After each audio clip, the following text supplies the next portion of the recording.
넘겨볼까요? 예. 우리나라 인구 피라미드를 놓고 보면 예전에는 이제 인구학 하시는 분들이 이야기할 때 이렇게 피라미드형 인구 구조가 후진국이고 또 종형이면 선진국이다 이런 이야기를 많이 했어요. 근데 우리나라가 이제 종형을 넘어서서 거의 송이버섯 시대가 되죠. 그만큼 여러분들이 속한 연령대의 인구가 적고 그 위에 고연령대의 인구가 많기 때문에 이 고연령대 인구가 이제 노령 인구로 들어가게 되면 여러분들이 부양해야 될 사람들이 많아진다는 얘기입니다. 지금 그 다음에 경제활동 인구가 계속 감소하기 때문에 결국은 2010년에 경제활동 인구는 1.3명을 부양을 했어요. 저희는 앞에 있는 저 같은 사람은 1명을 부양하면 됐는데 15년 뒤에 2030년이 되면 1.6명을 부양해야 되고 2050년이 되면 2.28명 이렇게 부양을 해야 되니까 저는 2인분을 벌면 되는데 여러분은 얼마죠? 3인분, 3.5인분을 벌어야 된다는 얘기입니다.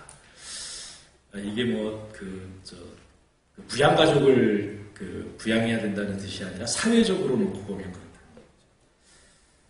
이런 것들이 대체적으로 다 국가 채무 비율도 지금 계속 최근에 이 가파르게 올라가는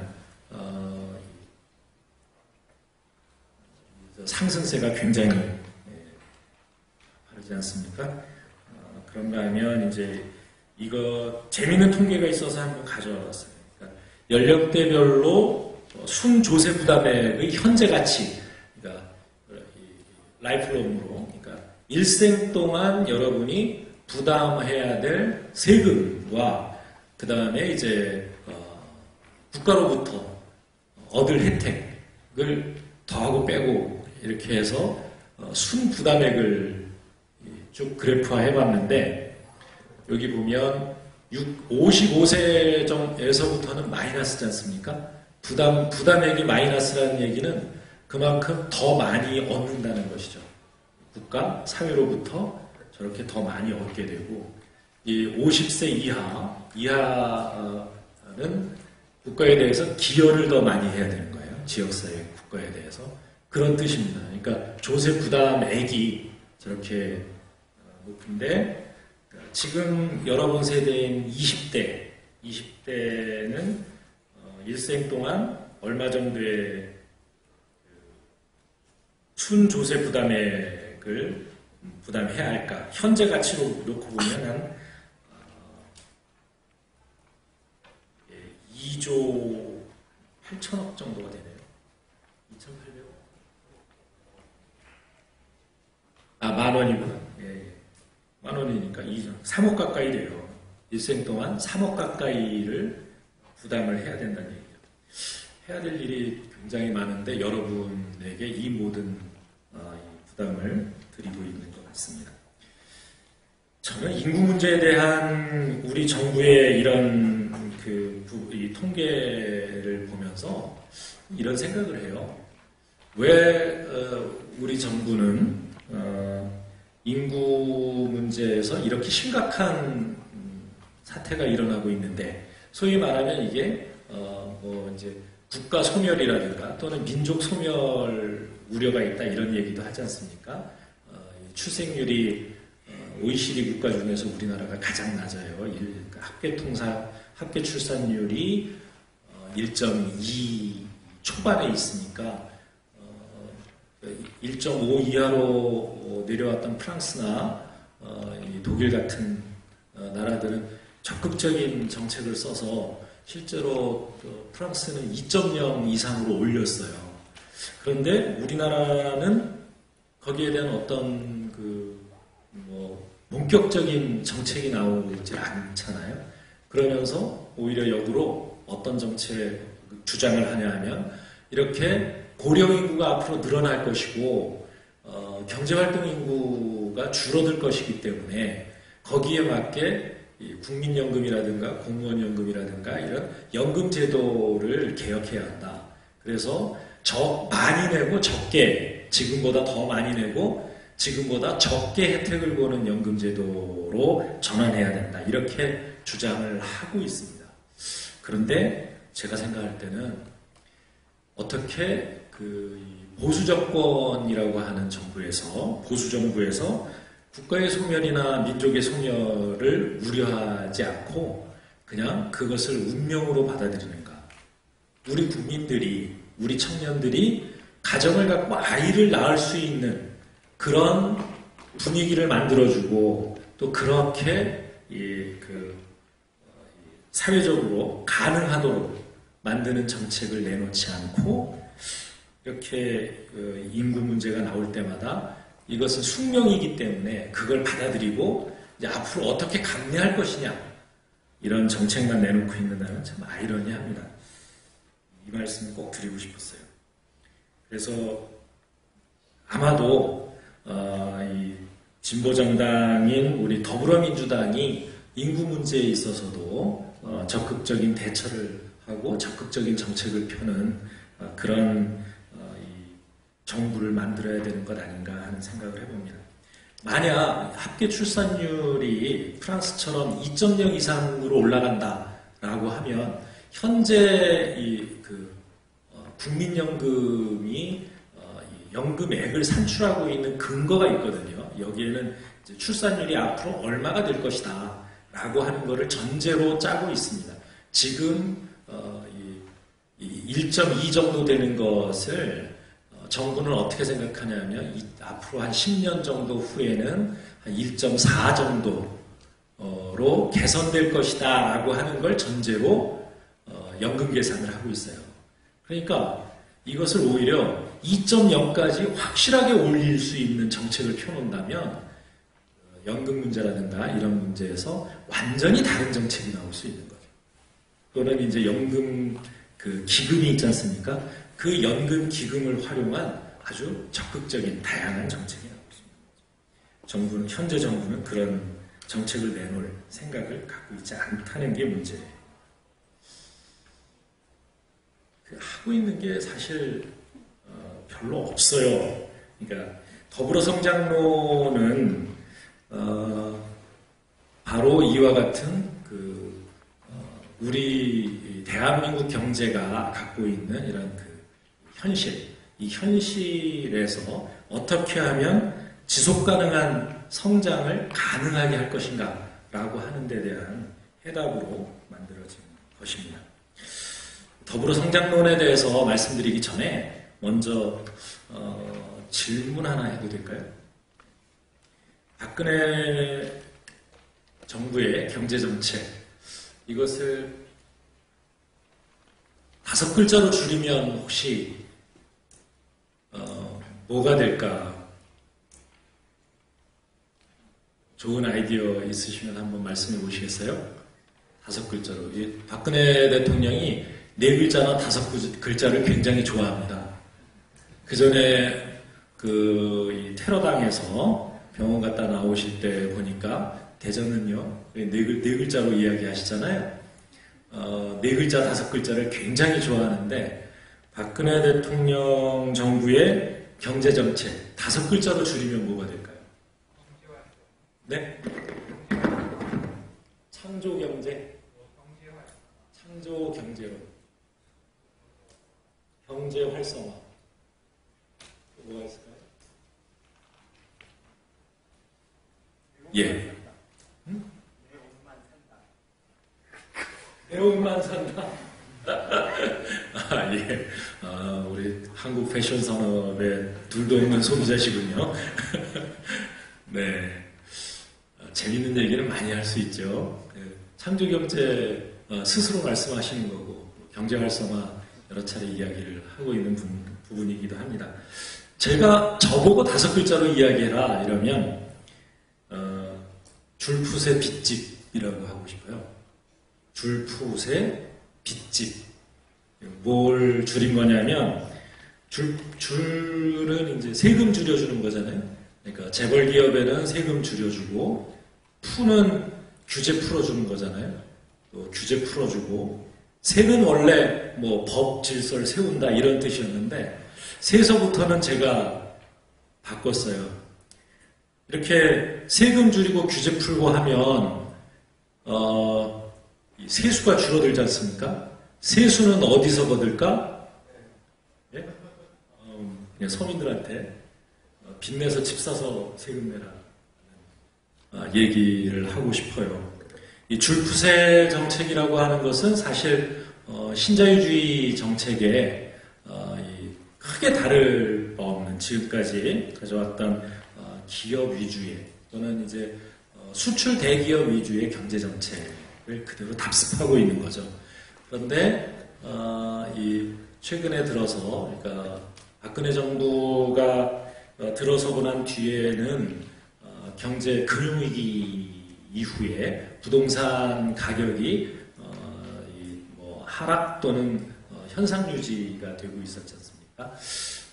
경제 성장의 동력을 이제 그 기업이나 경제 정상적인 어떤 그 생산 부분에서 동력을 만들어내지 못하니까 결국은 금리를 인하하고 그래서 가계 부채가 늘어나고 거기에서 이제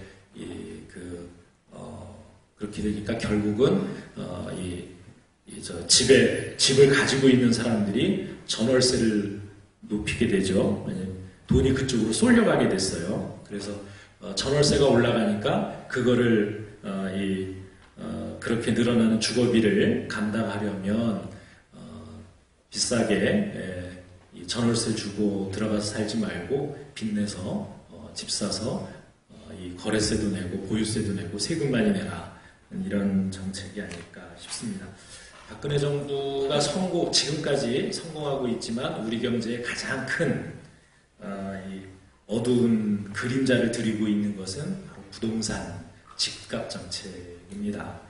집값은 뭐 옆 나라인 일본에서도 마찬가지지만 이렇게 끝없이 올라가다 보면 이렇습니다. 지금은 집값이 어느 정도 안정이 돼 있잖아요. 그런데 전세 가격이 굉장히 많이 치고 올라왔어요. 거의 집값의 80% 90%까지 올라왔는데 이렇게 되면 그 다음에 조금만 어떤 계기가 주어질 때 집값이 올라갑니다. 무엇 때문에 전세값에 치받쳐서 집값이 올라가게 되는 거죠. 그렇게 되면 또 한 번의 이제 버블이 우리 경제에 만들어지게 되고 또 IMF 위기 전 이런 상황이 될 수 있다라고 하는 게 전문가죠. 그렇습니다. 우리 더불어 성장론이라고 하는 것은 사실 현 정부가 지금까지 추진해온 그런 낡은 성장 전략, 그러니까 대기업, 수출 부문의 대기업의 성장에 기대서 온 국민이 먹고 살아온 이런 경제 체제에서는 더 이상의 활력을 찾을 수 없다라고 하는 데에서 출발하고 있습니다. 그리고 이 70년대, 80년대 수출 주도형 경제 성장을 했던 초기에는 경제 규모도 늘어갔지만 워낙 국민 소득이 작았기 때문에 소득 증가율도 상당히 높았습니다. 그래서 거의 경제 성장률과 소득 증가율, 그러니까 뭐 가계 소득 증가율 또는 노동 소득 분배율 이런 것이 다 거의 같이 따라왔어요. 그런데 90년대 중반 이후에서부터는 경제 성장률보다 훨씬 못 미치는 이제 소득 증가율을 보이고 있다라고 하는 거죠. 그래서 여러분들이 잘 아시는 것처럼 지난 박근혜 정부 3년 동안만 놓고 보더라도 가계부채 아까 보신 것처럼 1000조에서 1200조로 200조 늘었는데 그 사이에 대기업의 내부 유보금은 500조에서 700조로 200억이 늘고 있습니다. 그러니까 기업에는 돈이 쌓여가고 가계에는 빚이 쌓여가고 있는 거죠. 이런 양극화, 극단적 양극화 상황에서는 어떠한 성장의 동력도 만들어지지 않는다라고 하는 게 그냥 우리나라의 경험에서 나오는 게 아니라 전 세계의 거의 모든 선진국들에서 확인되는 겁니다. 지난 이제 여기에는 물론 선진국들 같은 경우에는 우리나라하고 좀 다른 원인이 있어요. 왜냐하면 선진국들은 우리보다 더 이제 고도화된 경제 시스템을 가지고 있는데 특히 지난 이제 그 2008년도 말에 왔었던 이제 국제 금융 위기 이것 역시 어떻게 보면 그러니까 세계 경제는 계속 팽창하고 이 자본주의 경제는 계속 성장할 것이다 라고 하는 전제가 무너지면서 만들어진 위기입니다. 이렇게 말씀드리면 이해가 가요? 왜냐하면 그러니까 금융자본이 워낙 발전하다 보니까 금융자본이 현물만 거래하는 게 아닙니다. 현재의 기업에 투자하고 그 그러니까 증권화하고 그걸 유동화한다고 그러죠. 증권화해서 그걸 거래하고 이런 거를 떠나서 이제 뭐 앞으로 계속 경제가 잘 될 테니까 미래 가치까지도 땡겨서 증권화하는 거죠. 유동화해서 그걸 가지고 거래를 하면 현재 굉장한 이익을 남길 수 있잖아요. 그야말로 끝없는 탐욕으로 치달았던 국제금융자본이 결국은 세계 경제가 당신네들 욕심처럼 무한히 팽창하고 무한히 성장하는 게 아니다.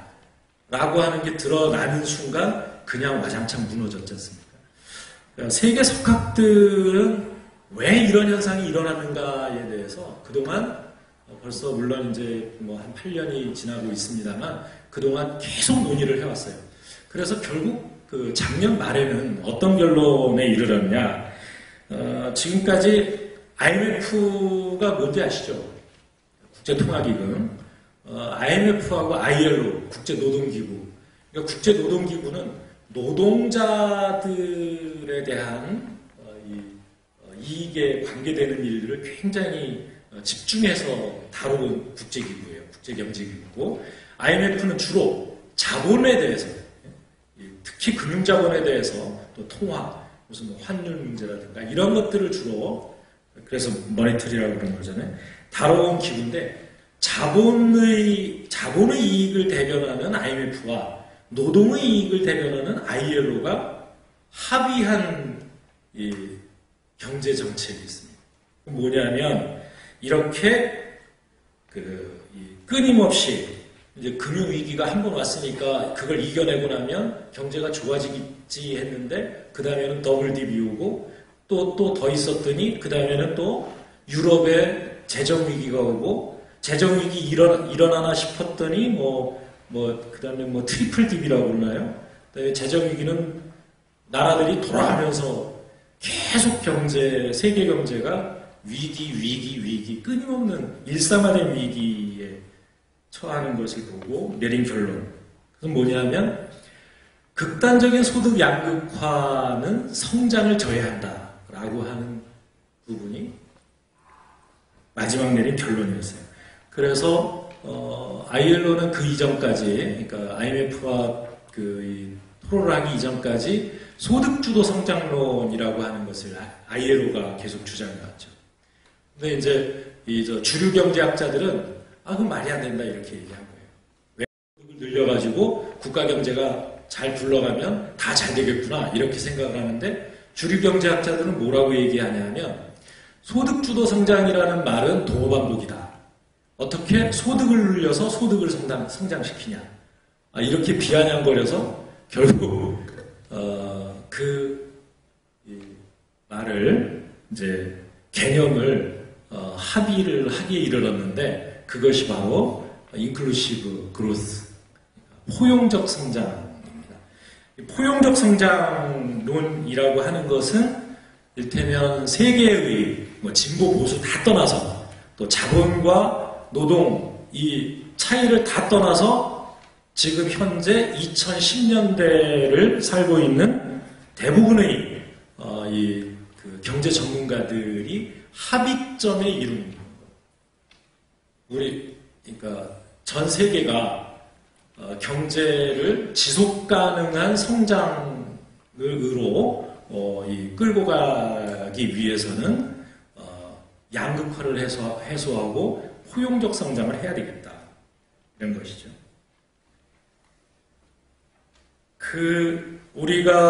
우리 지금 더불어민주당이 내놓고 있는 더불어 성장론, 이것은 바로 이렇게 전 세계의 경제 석학들이 내린 결론, 포용적 성장론의 한국판이다.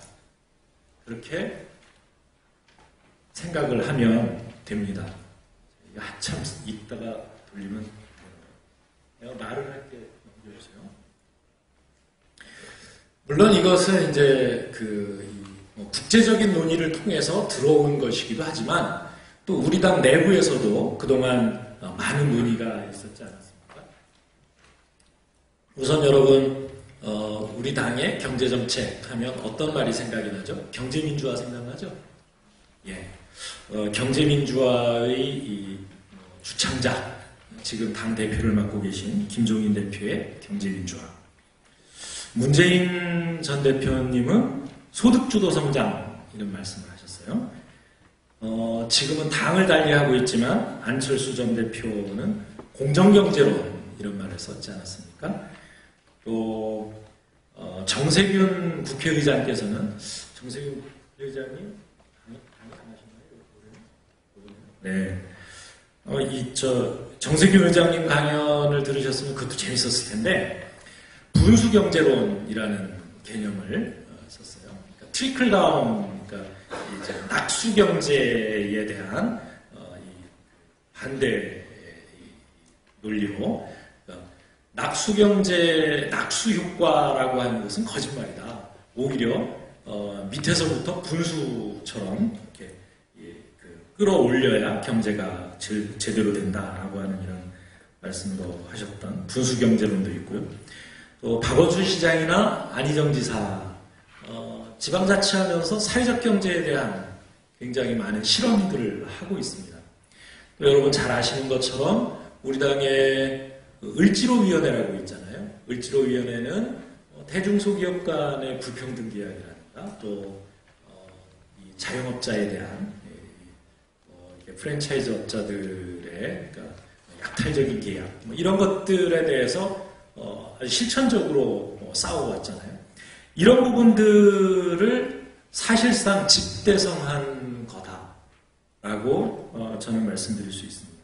안철수 대표가 왜 이것이 집대성되기 전에 분당을 하셨는지 잘 모르겠어요. 좀 더 기다리시지. 제가 이렇게 이게 지금까지 우리가 쭉 실천해오고 주장해왔던 것들을 집대성했다. 이것은 포용적 성장론의 한국판이다. 이렇게 이야기하는 데 대해서 몇 가지 말씀을 좀 드릴게요. 우선 포용적 성장론의 핵심은 이거죠. 노동소득 분배율을 올려야 된다라고 하는 겁니다. 이게 이제 국제판입니다. 국제판 포용적 성장론은 노동소득 분배율을 올리자. 그래서 수요를 늘려야 된다. 수요를 늘려야 그래야 생산된 물건이 소비가 될 거 아닙니까? 소비가 돼야 그 다음에 다시 재투자가 일어날 거 아닙니까? 이것은 이제 한 나라 안에서도 마찬가지고 그 다음에 부국과 빈국 사이에서도 마찬가지입니다.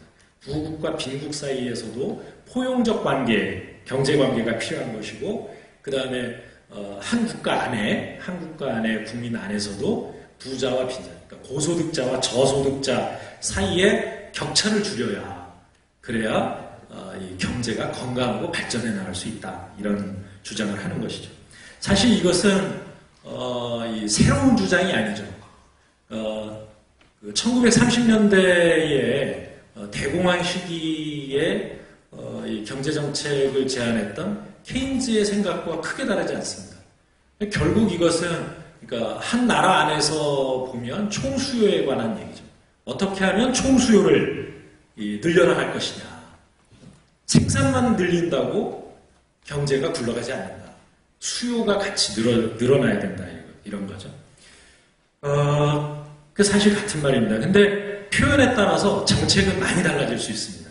노동소득 분배율을 올리자라고 하는 것은 많은 나라에서 지금 실천하고 있는 것처럼 최저임금을 계속 올리고 있지 않습니까? 뭐 일본도 올려라 이렇게 얘기하고 미국도 지금 이번 이 대선의 주요 이슈 중에 하나가 최저임금 얼마까지 올릴 거냐 이런 거잖아요. 우리나라도 지난 총선에서 최저임금 문제 가지고 야당은 10,000원으로 올려야 된다. 여당은 좀 화하고 한 9,000원 정도 이렇게 공약을 내놨는데 실천하려고 내는 공약은 아니라고 저는 알고 있어요. 올해도 임금 인상하는 거 보면 최저임금 인상하는 거 보면 실제로 9,000원까지 올릴 계획은 없는 것이죠. 아마 한 8,000원 정도 2020년까지 그 정도를 현 정부와 여당은 계획을 하고 있는 게 아닌가 싶습니다. 이렇게 주로 노동소득 분배율에 집중을 하면 임금 인상 이렇게 여기에 초점을 맞출 수밖에 없습니다. 그 다음에 총수요 증대라고 하는 면에 집중을 하게 되면 또 약간의 달라질 수가 있는데 우선은 당연히 노동소득, 가계소득이 늘어나야 될 거고요. 그 다음에 그렇게 되면 당연히 이제 가처분 소득 그러니까 수요가 늘어나겠죠. 그런데 임금만 높인다고 이 가처분 소득이 늘어나는 게 아니라 이 가계의 비용을 줄이는 것도 가처분 소득을 늘려주는 방법 중에 하나입니다. 그러니까 가계의 비용을 줄인다라고 하는 건 생계비를 줄이고 뭐 통신, 전기, 수도 이런 거라든가 아니면은 식음료라든가 또는 우리나라에서 제일 심각한 건 뭐죠? 아까 처음에 말씀드린 것처럼 주거비죠, 주거비. 주거비를 어떻게 낮춰주느냐. 이것도 총수요를 늘리는 아주 중요한 수단 중에 하나인 것이죠. 그 다음에 또 하나는 뭐냐면 기업도 수요를 창출할 수 있습니다. 기업은 생산만 하는 게 아니라 기업도 수요를 창출할 수 있는데 그것은 바로 투자입니다. 그러니까 기업이 투자할 수 있게 해주는 것. 우리는 보통 그러니까 현 정부는 기업이 투자할 수 있게 해주기 위해서 아까 이야기한 것처럼 줄푸세 세금 줄여주고 그 다음에 이 규제 풀어주면 당연히 투자할 거다 이렇게 얘기를 해왔죠. 근데 실제로 그랬나요? 전혀 아니지 않습니까? 그러니까 세금 지난 이명박 정부 때 거의 한 100조 깎아줬죠. 100조 깎아줬는데 실제로는 그냥 대기업 고간에만 남아있잖아요. 핵심은 이겁니다. 수요가 예상돼야 투자를 하죠. 기업이. 돈이 벌릴 거라는 이익이 남는다는 보장이 있어야 투자를 할 거 아닙니까? 아무도 살 사람이 없는데 어느 기업이 투자를 합니까? 그런데 수요 창출에 대해서는 관심이 없으면서 기업한테 투자해라. 돈 줄 테니까 투자해라. 싼 이자로 줄 테니까 해라. 아무리 해도 안 하는 거죠. 생각을 바꾸면 정책이 보이는 거 아니겠습니까? 지금 그렇게 해서 이게 국제판 포용적 성장론은 바로 이런 겁니다. 노동소득 분배율을 높이고 생계비를 줄여주고 그래서 가처분 소득을 늘리고 그래서 소비를 늘려나가면 당연히 투자가 따라오고 투자에 따른 기업의 수요까지도 넓어지기 때문에 우리 사회가 가지고 있는 총수요 전체가 늘어나게 된다. 그렇게 되면 거기에 따라서 다시 기업이 이윤이 생기고 다시 이것이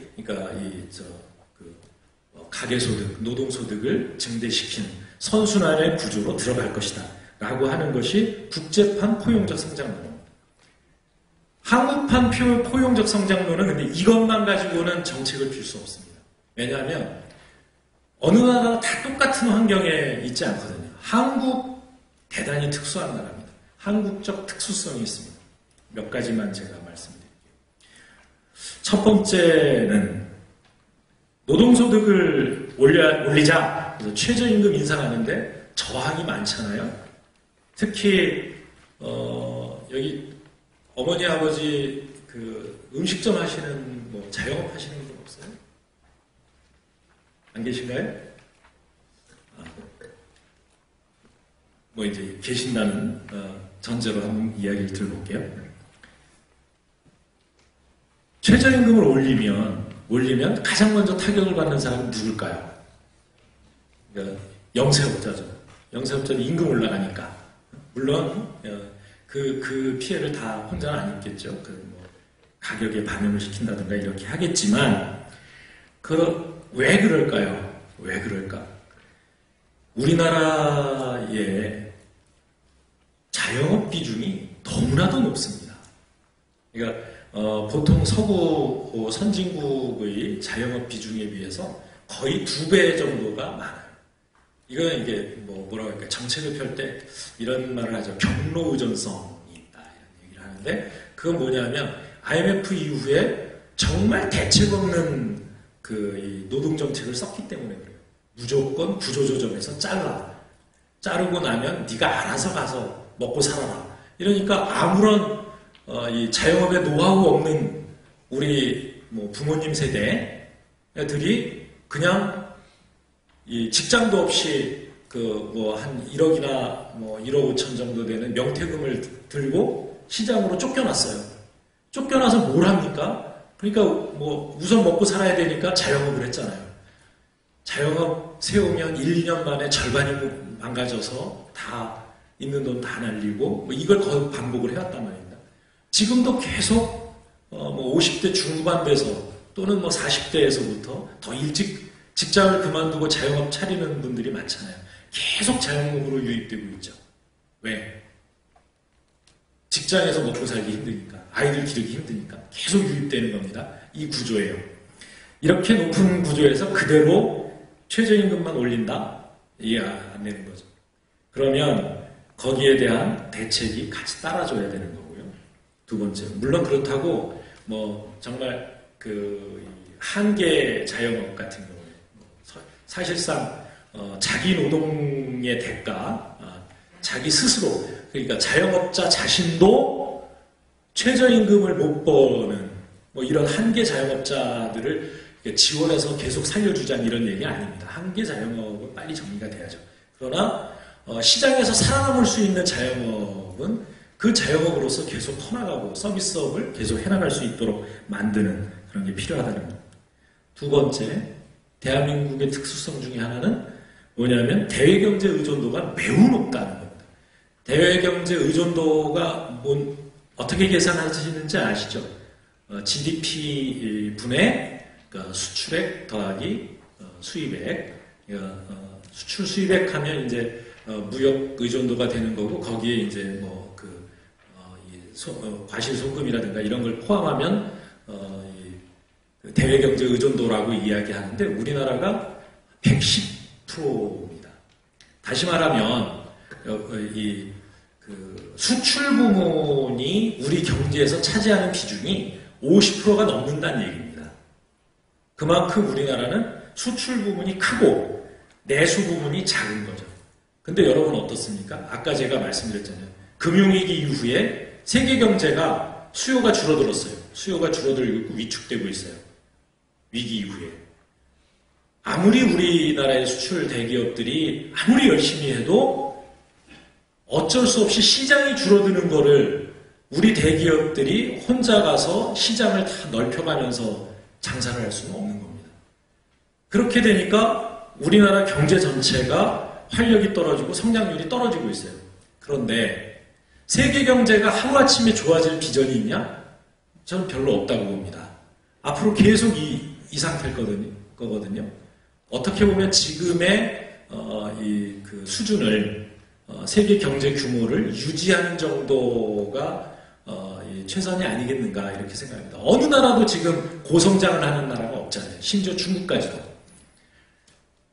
그러면 지금부터 우리가 앞으로 우리 경제를 살려나가기 위해서 초점을 맞춰야 되는 부분은 내수죠, 내수. 내수를 구성하고 있는 것은 뭡니까? 주로 중소기업과 자영업 아닙니까? 물론 자영업 또 나왔어요. 그런데 어떻게 생각해요? 그러니까 아무리 그래도 우리나라 지금 계속 그 무역 흑자는 늘어나고 있고, 30몇 개월 동안 지금 무역 흑자가 지속되고 있어요. 계속 늘어나는 걸로. 물론 이건 이제 적자형 흑자다, 이렇게 얘기를 하고 있기는 하지만, 무역 규모는 줄어드는데, 이익은 자꾸 늘어나요.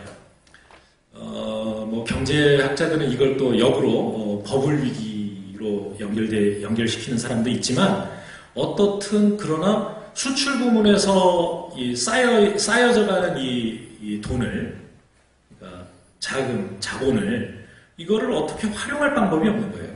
기업들도. 그거를 활용시키기 위해서도 내수의 수요가 늘어나야 한다. 내수 수요를 늘려야 되는 것이죠. 그런 특수성이 있고요. 그러나 또 한편에서 우리나라에 차지하고 있는 50% 이상의 수출 부문이 차지하는 비중이 워낙 크다 보니까 노동소득을 늘리는 것뿐만 아니라 새로운 경쟁력 있는 성장 산업을 육성하는 것도 게을리해서는 안 되거든요. 그래서 우리가 그러니까 일테면 이제 더불어 성장 또는 소득주도 성장 이런 이야기를 하면서 꼭 성장이라는 말을 빼놓지 않고 우리 정책에 붙여놓고 있는 이유이기도 합니다. 그 다음 특성 중에 하나는 뭐냐면요. 우리나라 대기업들이 이게 경제민주화와 공정경제 이슈이기도 한데 우리나라 대기업들이 대단히 약탈적이라는 거예요. 그러니까 이렇게 대리점에 대해서만 그런 게 아니라 대기업들이 협력업체들의 모든 리스크를 다 전가시키고 있죠. 시장에서 입는 피해는 전부 중소기업들한테 다 떠넘기는 겁니다. 이것 역시 똑같은 이슈입니다. 자영업과 마찬가지로 우리나라의 노동 소득을 비교를 해보니까 대기업에 비해서 중소기업 노동자들의 임금이 절반 정도밖에 안 돼요. 절반 정도. 그러니까 대기업 임금을 올리는 것은 무의미합니다, 사실상. 중소기업이 임금을 올릴 수 있어야 그것이 미치는 영향이 우리 내수 수요를 늘리는데 미치는 영향이 지대한데 그런데 문제는 뭐냐면 워낙이 이 중소기업의 이윤이 박하기 때문에 그야말로 대기업이 중소기업의 상품을 그러니까 중간 생산품이나 원료 가공품이나 이런 것들을 사들일 때 워낙 가격 후려치기를 하고 있기 때문에 현재의 대기업의 절반 수준밖에 안 되는 중소기업 노동자들 임금 수준을 유지하지 않고서는 중소기업이 유지가 안 되는 겁니다. 이건 어떻게 해야 되겠습니까? 대기업의 가격 후려치기를 못하도록 하는 것. 그거를 하지 않고서는 중소기업의 이윤이 늘어날 수가 없고 중소기업의 이윤을 늘려주지 않고서는 중소기업 노동자들의 임금을 올려줄 수 없는 것이죠. 그래서 아까 말씀드린 안철수 대표가 이야기하는 공정경제론, 또 김종인 대표께서 말씀하시는 경제민주화, 이런 이슈들이 결국은 더불어 성장론의 한 챕터로 다 들어오게 된다.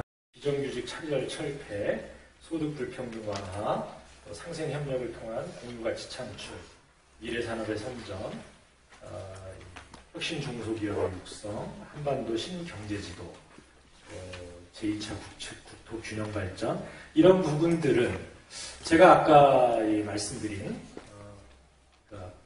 한국적인 특수성을 고려한 포용적 성장론의 한국판, 다시 말하면 더불어 성장론의 세부적인 정책을 이렇게 우리 당에서는 만들어 왔고, 그런 관점에서 만들어 왔고, 지금까지 나름대로 여기는 지난 총선 전까지 우리가 총선의 공약으로 개발해서 적용했던 그 예들이라는 것을 말씀을 드리겠습니다. 이걸 하나하나 다 설명드리면 아마 몇 시간 더 해야 될 것 같고요. 좀 시간이 오바된 것 같은데요. 몇 가지만 말씀을 드릴까요? 하나는 사회적 경제 활성화와 관련해서인데, 이 사회적 경제는 뭐 협동조합이라든가 사회적 기업, 소위 말해서 사회적 가치를 중시하는 그런 경제 조직들을 이야기하는 거지 않습니까? 뭐 그런 것뿐만 아니라 소셜 벤처, 그러니까 사회 혁신을 위한 그런 새로운 형태의 기업 활동 이런 것도 포함을 하고 있고, 또 이제 뭐 프랑스 파리라든가 이런데 오톨리브라고 들어보셨나요? 오톨리브. 그러니까 자동차를 공유하는 겁니다. 이게 전기 자동차를 파리에 가면 그냥 이렇게 전기 자동차 충전하고 주차를 겸할 수 있는 데가 여기저기 마련되어 있는데, 누구든 거기 가서 자기 회원 카드로 등록을 하고 그 자동차를 쓸 수가 있어요. 이쪽 스테이션에서 저쪽 스테이션으로 가서 다시 충전기에 꽂으면 자기 사용한 시간에 대해서만 지불을 하는 이런, 그게 이제 공유 경제인데, 이게 파리 같은 경우에는 원래 이제 공유 자전거로부터 시작했죠. 벨리브. 그랬다가 이제 오톨리브. 요즘에는 유틸리브라고 그래가지고, 그러니까 유틸리티 차량, 그러니까 택시나 승용차뿐만 아니라 뭐 짐 싣고 짐 실어 나르고 이런 것까지도 공유 자동차를 이용하고 있는데, 그런 공유 경제라는. 저는 우리나라 사람들이 이런 어떤 사회적 경제에 대해서 남다른 DNA를 가지고 있다 이렇게 생각을 합니다. 왜냐하면 이제 서양에서도 보면 유목민족의 전통이 많이 남아있는 지역이 주로 공유 경제 또는 사회적 경제가 발달하고 있거든요. 스코틀랜드, 아니면 웨일즈라든가, 또는 바스크 지역. 바스크 지역은 유명한 협동조합의 메카 같은 곳입니다. 그 다음에 이제 이탈리아 북부의 트렌티노라든가 이런데, 이제 스위스는 뭐 오래된 그러니까 생산자 협동조합. 우리가 아는 대개 시계, 스위스 시계는 다 협동조합 물건이죠. 그런 것들, 그런 나라들이 주로 켈트족 거주 지역이죠. 켈트족. 아주 오래된 유목민족인데, 그러니까 게르만족에게 쫓겨가지고 여기저기 산간지방에 들어가서 사는 사람들이잖아요. 우리도 이제 북방 유목민족의 후예로서 얼마든지 그 개발할 가능성이 있다 이렇게 생각을 합니다. 물론 이제 좀 우려되는 부분도 있어요. 왜냐하면 박정희 대통령이 70년대 새마을운동을 하면서 공동체를 완전히 깨트려버렸잖아요. 그러니까 공동체적 자원을 동원해서 경제 개발하겠다는 그 생각은 참 훌륭했는데, 그거를 원래 공동체에서 영향을 끌어내면 그 결과를 공동체에 돌려줘야 되거든요. 그래야 공동체가 또 발전한단 말이에요. 이게 공동체 경제 또는 협동, 연대 경제 이런 거의 원리 아닙니까? 근데 이 양반이 다 끌어내가지고 정치적으로 써먹었어요. 그러니까 공동체가 그냥 다 와해돼 버렸잖아요. 지금 농촌이든 도시든 어디 공동체가 있어요.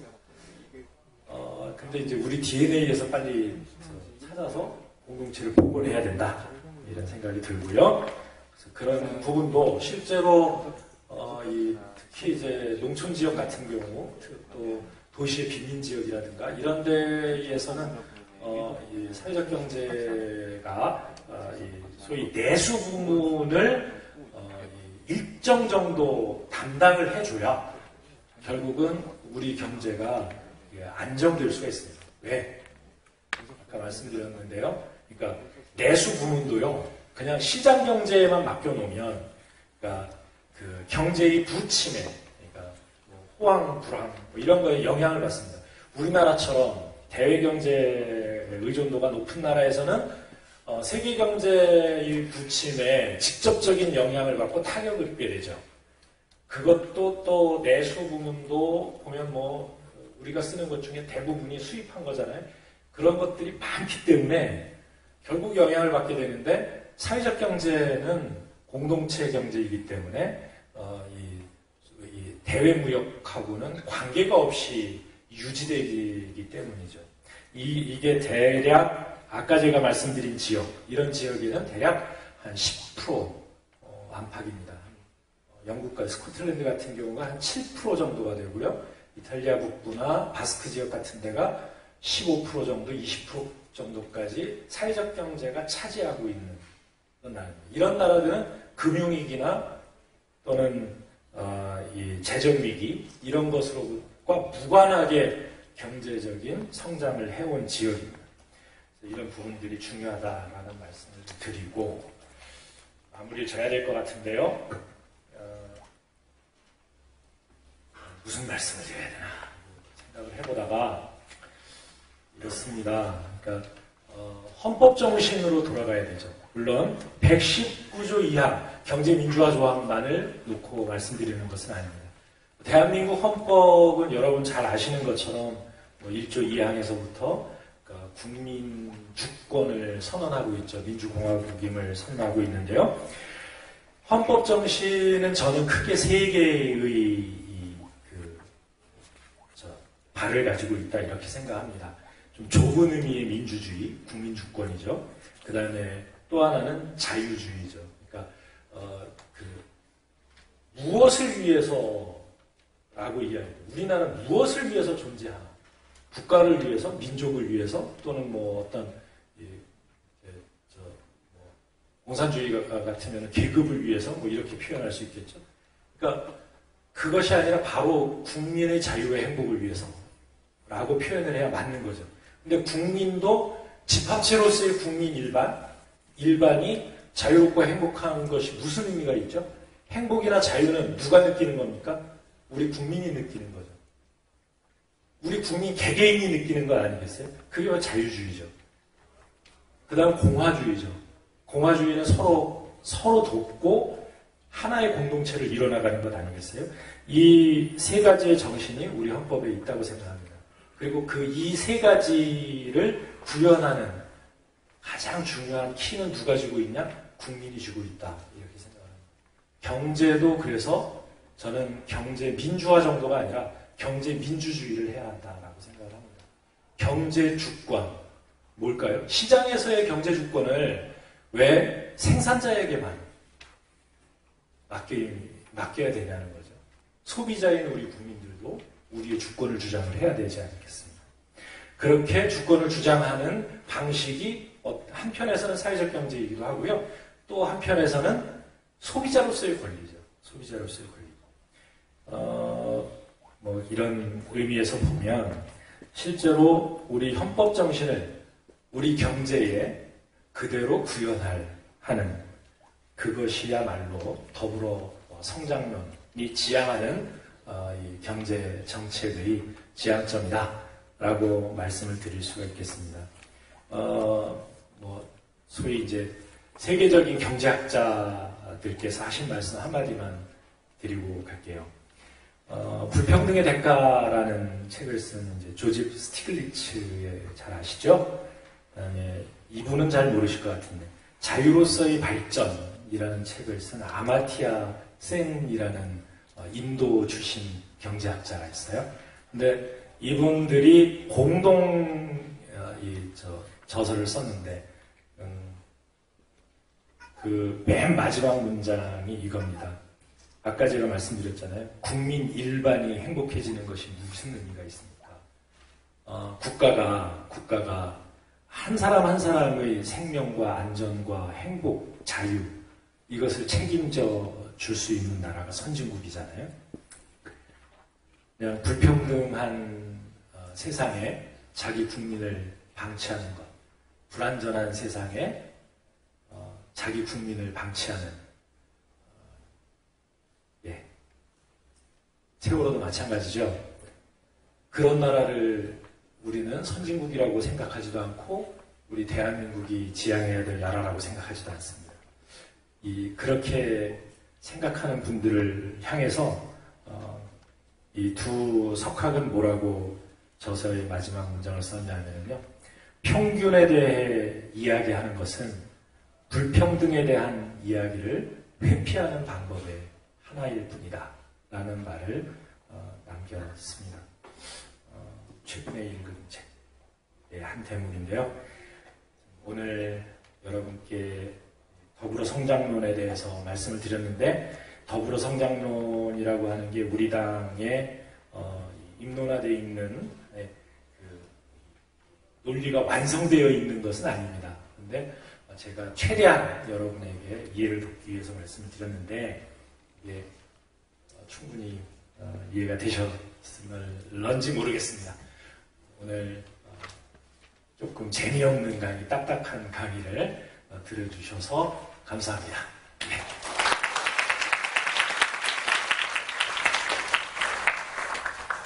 이 오늘 마지막 시간이라서 아무래도 이제 성장률 같은 경제 지표에서부터 뭐 소득과 같은 실물 경제, 그리고 그 이후에는 한국 경제의 구조적인 문제와 그 대안까지 이제 경제 전반에 대해서 다루게 돼서 조금 강의 시간이 길어졌던 것 같습니다. 저희 오늘 같은 경우에는 벌써 지금 40분 거의 다 돼가서요. 저희가 제가 플로어에서 그냥 질의응답을 받는 걸로 마무리하도록 하겠습니다. 토크쇼 진행하지 말고 제가 질의응답 받아서 질의응답해서 진행하고 수료식 진행하도록 하겠습니다. 다시 의원님 한 번만 답변을 위해서 올라와 주십시오.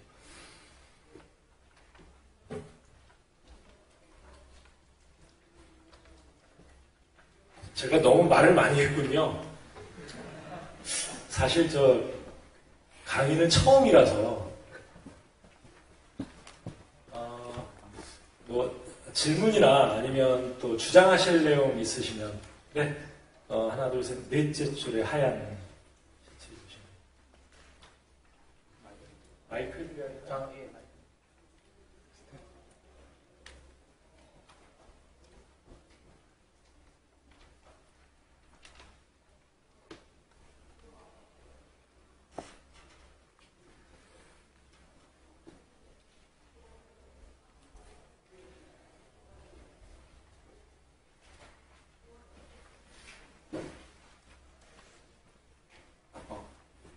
안녕하세요. 저는 고려대학교 경제학과 정상진이라고 합니다. 여기 PPT 뒤쪽에 이제 함께 고민하는 문제 중에 최저임금이 있어가지고 제가 여기에 관한 한 가지 질문을 드리는데요. 어제 이제 제가 우연히 한 기사에서 최저임금조차 못 받는 근로자가 300만 명이나 된다는 기사를 보게 됐습니다. 그래서 이제 최저임금을 올리는 것도 문제지만 지금 현재 나와 있는 그 법을 지키게 하는 것도 중요하다고 생각합니다. 이거에 대한 근로기준법에 대한 준수? 이것을 하게 하는 방법이 어떤 게 있을지 좀 의견을 여쭤보고 싶어서 질문드렸습니다. 네. 바로 말씀드릴까요? 아니면 몇 분 더 질문을 주시면 될까요? 예. 여기는 이제 최저임금도 못 받는 사람들이 이제 임금 근로자 중에 300만 명이다. 대략 한 17% 정도 되는 걸로 제가 알고 있는데, 여기는 물론 두 가지 있어요. 지금 이제 그야말로 근로기준법을 위반하고 하면서 임금을 낮게 주는 경우가 있는 거고요. 그 다음에 이제 근로기준법 내에 예외 조항이 있습니다. 그러니까 최저임금을 적용하지 않아도 되는 경우를 정한 것들이 있습니다. 문제는 이제 이 두 가지를 다 해결을 해야 되는 거죠. 그러니까 우선은 불법은 불법대로 엄격하게 단속도 해야 되고, 또 아까 말씀드린 것처럼 현실적으로 어려움이 있다라고 하면 그 원인이 뭔지, 그러니까 그 최저임금 이하로 유지할 수밖에 없는 이유가 뭔지를 파악을 해서 근원적인 대책을 세워야 되는 부분이고요.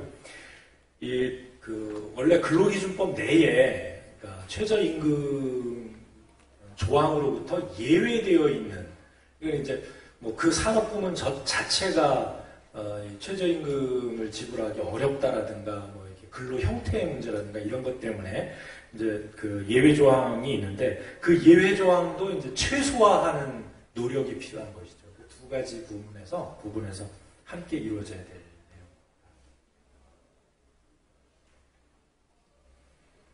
예, 저희 초록색 옷 입으시고.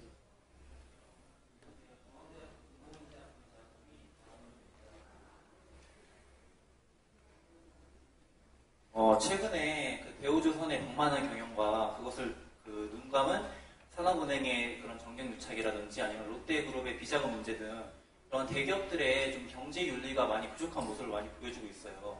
의원님께서 계속 언급하신 뭐 사내 유보금 문제만큼 이 문제 역시 엄청나게 큰 파급 효과를 낼 수 있다 생각하거든요. 하지만 대부분의 이런 문제에 대해서 그냥 발생하고 나서 검찰이 그런 수사를 하는 그런 사후적인 대책밖에 안 보여주고 있는데 이것에 대해서 당의 앞으로의 대책이 어떻게 될지 궁금해서 네. 질문드립니다. 예, 우선 아무튼 우리나라는 경제 정책과 관련해서는 정상적인 국가가 아닙니다.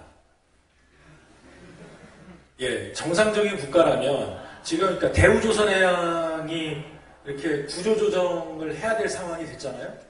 또 그뿐만이 아니라 그러니까 작년에서부터 이제 뭐 부실이 이미 드러나가지고 그거를 덮기 위해서 지금 작년부터 몇 조를 쏟아 부었지 않습니까? 이게 뭐 처음에는 대출이었지만 대출을 해준 거를 그 다음에 출자 전환시켜가지고 그 출자에 대한 손실을 그대로 산업은행이 다 떠안고 있어요. 그래서 더 이상 산업은행이 추가 대출을 할 수 없으니까 수출입은행까지 끌고 들어갔어요. 이게 그래서 이런 상황이 돼서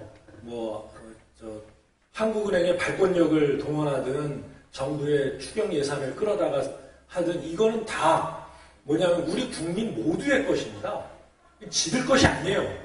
그러니까 국민 모두의 돈을 끌어다가 특정 기업이 망해가는데 살려야 되겠다 이야기를 하면 그 이전까지 국민들 돈을 받아서 그렇게 방만한 경영하고 무슨 빚잔치를 했다는 뜻은 아닙니다.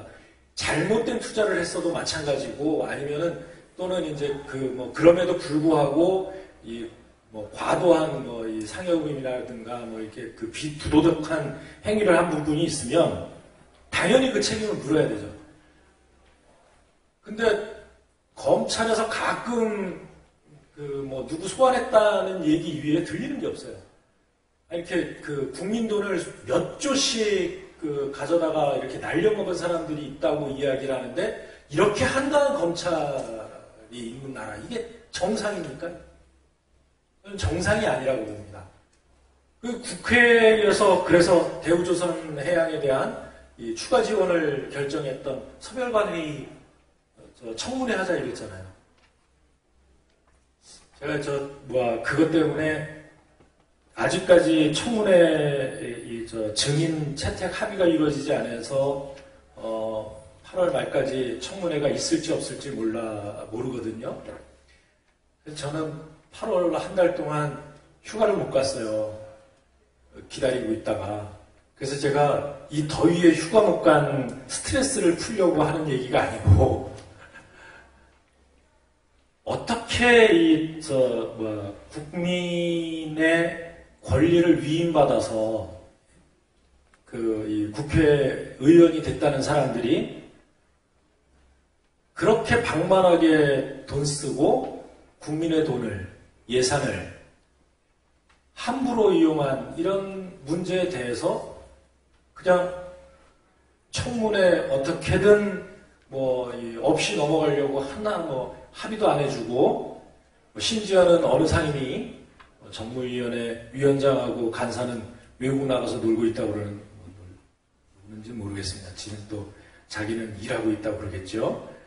어떻든 청문회를 당연히 앞두고 그 준비를 해야 될 사람들이 아예 해외로 나가버리는 있는 대한민국 청년들이 늘어나고 있다는 사실에 대해서 아무래도 이제 저출산 문제도 문제거니와 그에 대해서 이제 좀 더 청년 인재를 잃는 그런 사태가 좀 더 발생을 한다면 아무래도 경제 성장률이나 이런 게 좀 더 저조할 것 같아서 그런 대책 방안으로 어떤 의견을 가지고 계신지 궁금해서 질문드렸습니다. 네, 아주 좋은 질문 해주셨는데요.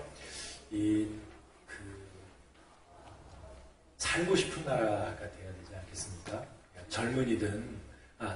젊은이들은 살고 싶은 나라. 그 다음에 결혼해서 아이 낳고 싶은 나라. 대한민국의 국민으로 키우는 것을 자손 후대뿐만 아니라 동시대를 살고 있는 어느 나라 사람들에게도 자랑스럽게 이야기할 수 있는 나라. 그런 나라가 돼야 되지 않겠어요? 문제는 그렇지 않다는 거죠. 그러니까 그 사람들의, 그러니까 이를테면 원정 출산을 한다든가 아니면 국적을 포기한다든가 이런 사람들을 옹호하기 위해서 하는 이야기가 아닙니다. 만약에 우리나라가 그렇게 살고 싶은 나라고 우리 아이를 키우고 싶은 나라고 대한민국 국민 되게 만들고 싶은 나라, 그런 나라라면 우리는 그런 사람들한테 정말 당신의 선택은 일생일대의 잘못된 선택이다 라고 자신 있게 얘기할 수 있지 않겠어요? 빨리 그렇게 되기를 바랍니다. 예. 예, 다음 분 질문 받겠습니다. 예, 저희 까만 옷 입으신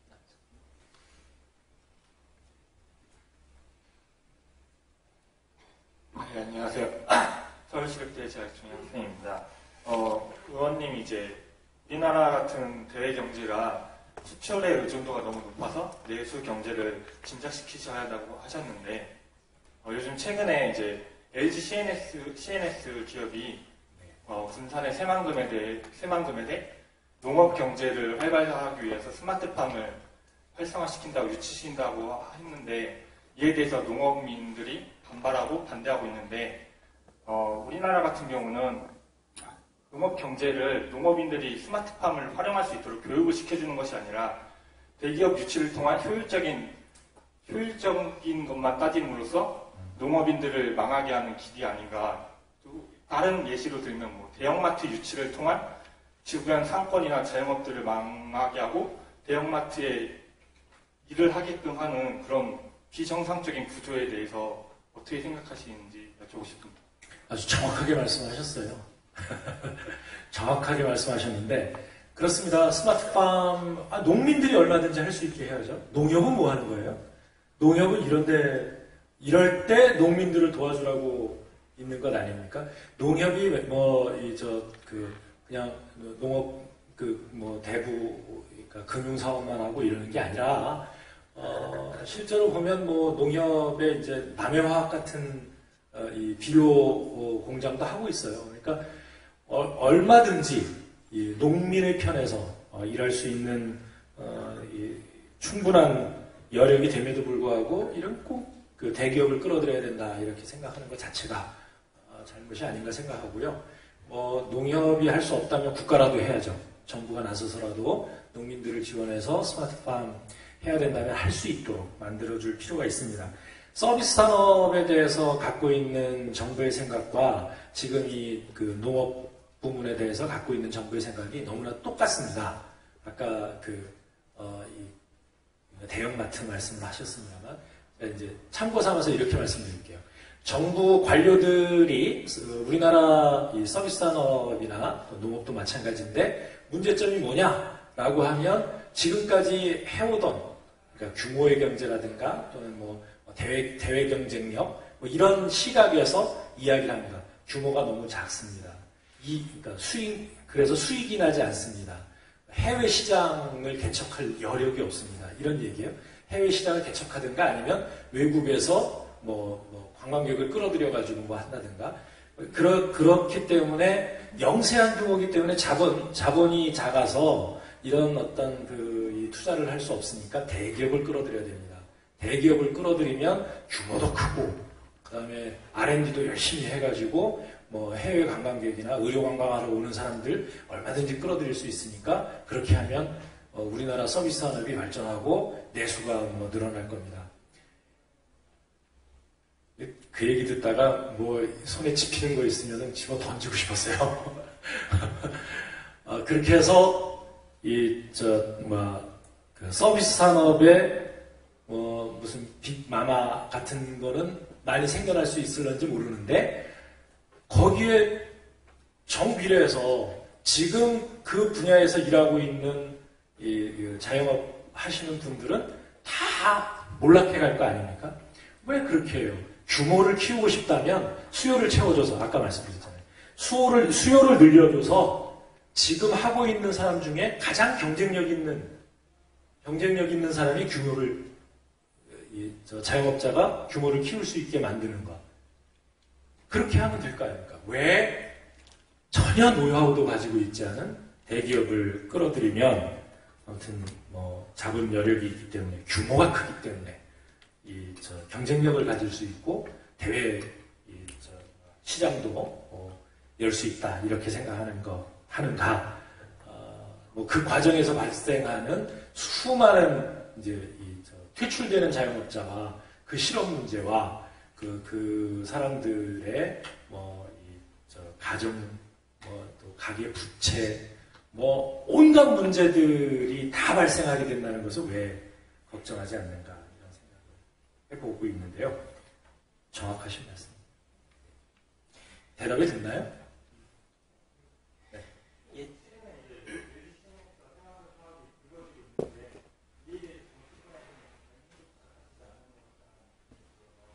아니 그렇지 않습니다. 그러니까 LG CNS의 스마트팜 문제는 지금 처음 불거진 문제가 아니고 이미 4, 5년 전에 새만금이 아니라 이렇게 몇 차례 거듭돼 왔고 그때마다 우리 당에서는 부당함을 계속 지적해 왔고 또 반대를 해왔다.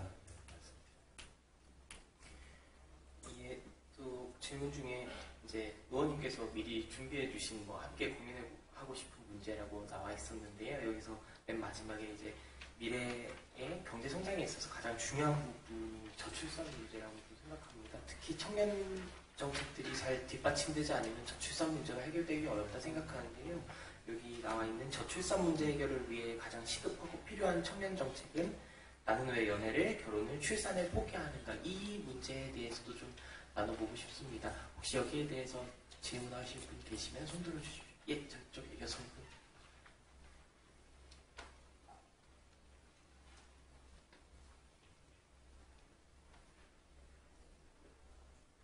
네, 안녕하세요. 성균관대학교 다니는 이희진이라고 합니다. 네.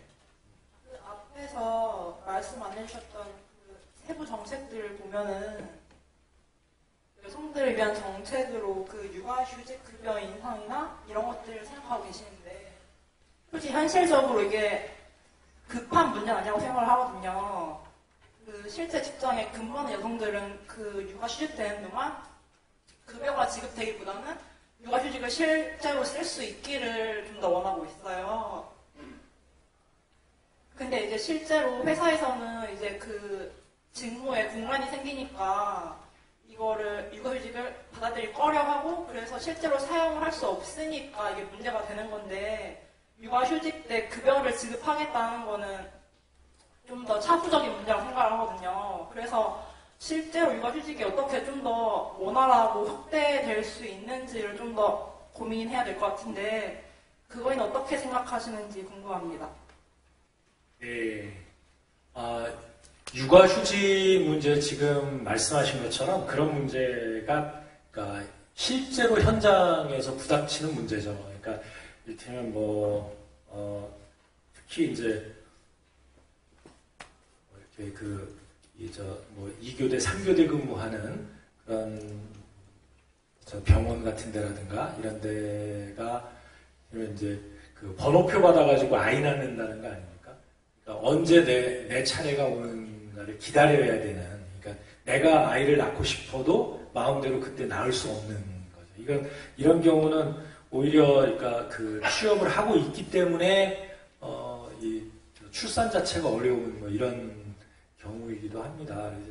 그래서 현실적으로 그런 어려움이 있다라고 하는 것인데요. 문제는 저는 그러니까 이게 요거는 우리 당에 그러니까 그 어떤 정리돼서 결정되어 있는 그러니까 당론은 아닙니다. 당론은 아닌데 당의 정책은 아닌데 지금처럼 육아휴직 기간이 그러니까 그 짧기 때문에 그러니까 상대적으로 짧기 때문에 발생하는 문제가 아닌가라는 거를 함께 고려를 해볼 필요가 있습니다. 왜냐하면 짧은 기간 동안에 대체 인력을 쓰기가 어렵잖아요. 대체 인력을. 그런데 그러니까 그 육아휴직 기간을 어느 정도 늘려놓으면 그리고 그 안에서 어느 정도 이렇게 돌아가면서 육아휴직을 쓸 수 있게 된다면, 그러니까 상시적으로 그러니까 일자리를 하나 늘리는 효과가 되겠죠. 그러니까 그 인원을 보충하지 않을 수 없게 될 테니까요. 그런 어떤 뭐 이게 일반론은 아닙니다만, 그러니까 육아휴직의 기간을 오히려 늘려서 이 별도의 인력을 충원할 수 있도록 하는 그런 방법은 어떨지라는 이 생각을 갖고 있고요. 그래서 제가 아까 예를 들어서 설명하는 가운데도 육아휴직을 유급으로 1년 정도 보장해주자라는 이야기였던 것입니다. 근데 직장마다의 근무 형태라든가 이런 것 때문에 발생하는 문제는 어떤 제도를 놓더라도 항상 발생하게 돼 있죠. 근데 그런 어떤 뭐라고 그럴까요? 그러니까 근무의 이 공백이라든가 이런 거를 어떻게 처리하느냐 하는 문제는 거기에 어떤 보완책으로 따라가야 될 문제인 것 같습니다. 뒤에 체크무늬 난방.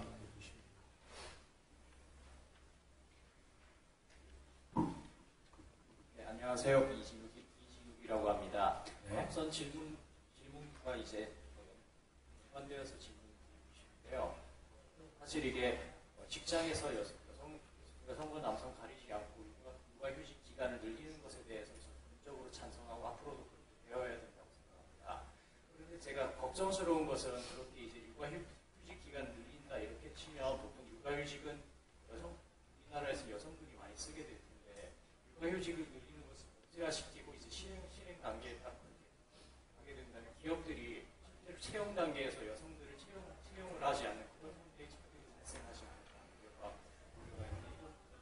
이런 관점에 대해서 어떤 생각을 가지고 계신지. 저는 굉장히 파격적이어야 된다고 생각합니다.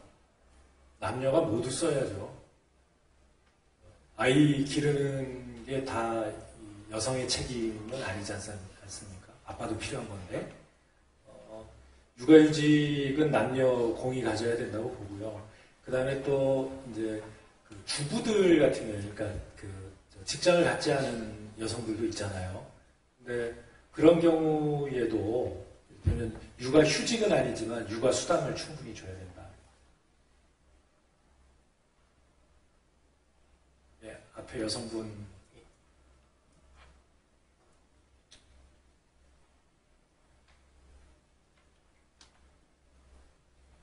안녕하세요. 저는 한선이라고 하고요. 제 개인적인 생각은 남녀 임금의 차별이 또 낮은 출산율의 원인도 된다고 생각하거든요. 저희 부모님 때만 해도 꽤 많은 분들이 남성 혼자여도 충분히 임금으로 그 임금으로 육아를 일거나 가족을 만들기 충분한 임금인데 지금은 낮은 임금 문제도 있지만 남녀의 임금 차이가 꽤 크기 때문에 또 낮기 때문에 둘 다 일해야 된다는 부담감도 있고 사실 남성들도 육아나 다른 일을 하고 싶은 분들이 많을 텐데 그런 책임감이나 임금의 차이 때문에 남성들만 일해야 된다는 것이 문제가 된다고 보는데 임금의 차이를 여성 임금 차이를 줄이기 위한 노력은 어떤 걸 생각하고 계신지 궁금합니다. 네.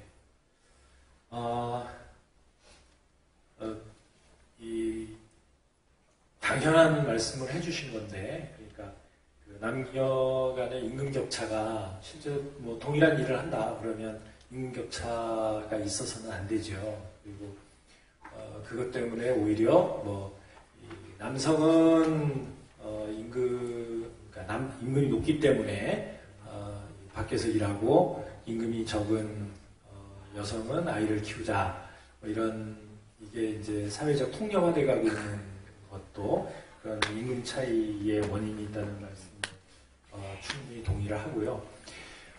다만 이제 이게 육아휴직이라든가 육아수당이라든가 이런 문제는 이를테면 우리 근로자의 그러니까 노동자 전체의 동시에 아이를 낳는 노동자나 아이를 키우는 노동자 부부 다 포함을 한다고 하더라도 그 비중은 이제 그렇게 크진 않을 거예요. 그러니까 많아도 우리가 한 20년 정도, 15년, 20년 정도 안에 출산을 하게 되니까 전체 30년 정도 일을 한다고 했을 때 실제로 보면 한 10% 미만, 7, 8% 정도가 같은 시기에 육아휴직을 쓸 수 있다 이렇게 볼 수 있거든요.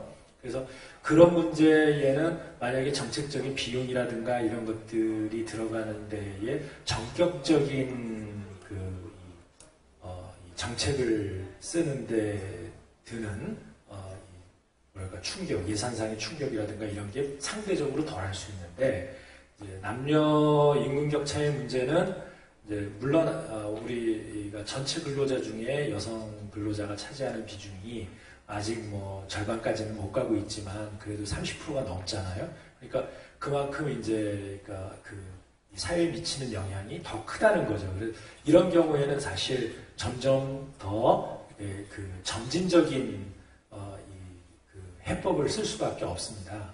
그러니까 일시에 풀 수 있는 해법이 있는 건 아니라는 거죠. 근데 거기에다가 특히 이제 승진이라든가 그러니까 인사국가에 미치는 영향 이런 것들 아주 그러니까 관습적인 부분들까지 다 해결을 해서 이를테면 여성 상사 밑에서 남성 직원들이 일을 하는 것도 아주 일상적으로 받아들일 수 있는 그런 정도 사회가 되려면 상당히 기간이 누적돼서 인식에까지 변화를 일으켜야 되지 않을까 싶습니다.